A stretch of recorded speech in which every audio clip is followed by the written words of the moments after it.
Assalamualaikum warahmatullahi wabarakatuh. Halo teman-teman, nama saya Bagus Aditya Putra.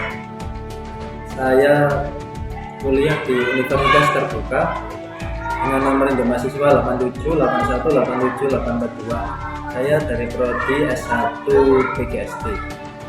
Baik, untuk saat ini saya akan menceritakan dan menjelaskan tentang sejarah lahirnya Pancasila. Penasaran? Yuk simak. Terus gimana sih sejarah dari lahirnya Pancasila? Nah, sejarah lahirnya Pancasila yaitu Pancasila lahir melalui proses yang panjang dan melibatkan diskusi serta musyawarah oleh para pendiri bangsa. Gagasan tentang dasar negara Indonesia mulai muncul ketika Jepang mengalami kekalahan dalam Perang Dunia Kedua. Saat itu Jepang membentuk Badan Penyelidik Usaha-usaha Persiapan Kemerdekaan Indonesia atau disingkat BPUPKI pada tanggal 29 April 1945. Setelah menjanjikan kemerdekaan Indonesia, tugas utama BPUPKI adalah merumuskan dasar negara yang akan menjadi fondasi bagi Indonesia setelah kemerdekaan.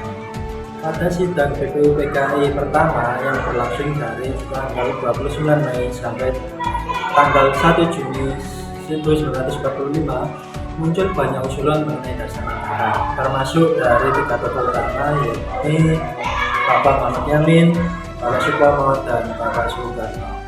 Pancasila lahir pada tanggal 1 Juni 1945 dalam pidato yang bersejarah oleh Soekarno. Inilah mengapa tanggal tersebut kemudian diperingati sebagai hari lahir Pancasila. Setelah itu, usulan dari tokoh BPUPKI membentuk sebuah panitia kecil yang dikenal sebagai Panitia 9 yang bertugas untuk merumuskan naskah dasar negara. Panitia ini terdiri dari 9 anggota, yaitu Soekarno, Muhammad Hatta, Muhammad Yamin, Ahmad Subarjo, Agus Salim, Abid Kusumo, Cokro Sujoso, Wahid Hasyim, Abdul Qohar Muzakir, dan A.A. Maramis. Setelah diskusi dan usulan-usulan tersebut, Panitia 9 yang dibentuk oleh BPUPKI menghasilkan Piagam Jakarta pada tanggal 22 Juni 1945 yang merupakan rumusan awal dari Pancasila. Nah, nilai-nilai yang terkandung atau yang tercermin dari peristiwa tersebut yang pertama yaitu adalah persatuan Indonesia, yaitu Bapak Soekarno dan seluruh panitia BPUPKI dan panitia 9 itu bersatu untuk menyiapkan kemerdekaan Indonesia. Itu. Yang kedua yaitu sila keempat, kerakyatan yang dipimpin oleh hikmat kebijaksanaan dalam permusyawaratan perwakilan, yaitu dengan cara bermusyawarah bersama-sama untuk mencari atau membuat dasar negara Indonesia setelah merdeka, itu guys. Dan yang kelima yaitu keadilan sosial bagi seluruh rakyat Indonesia, yaitu semuanya berhak berpendapat, berhak untuk menyampaikan pendapatnya dan didengarkan, itu guys.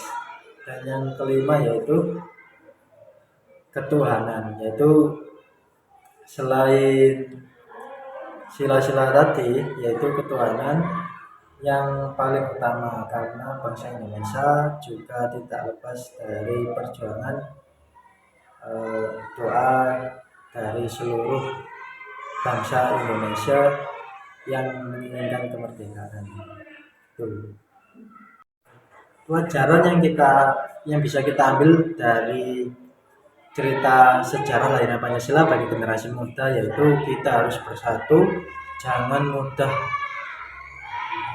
diadu domba oleh pihak-pihak yang tidak bertanggung jawab untuk kepentingan mereka, sehingga bangsa Indonesia mudah dijatuhkan, mudah dilumpuhkan dan lain-lain sebagainya. Maka dari itu pesan saya untuk generasi muda, kita harus tetap bersatu, kita harus tetap menjunjung tinggi nilai-nilai Pancasila dalam kehidupan kita. Sekian dari saya, penjelasan ini cukup sampai sini dulu. Apabila ada salah kata, saya mohon maaf ya teman-teman. Terima kasih. Wassalamualaikum warahmatullahi wabarakatuh.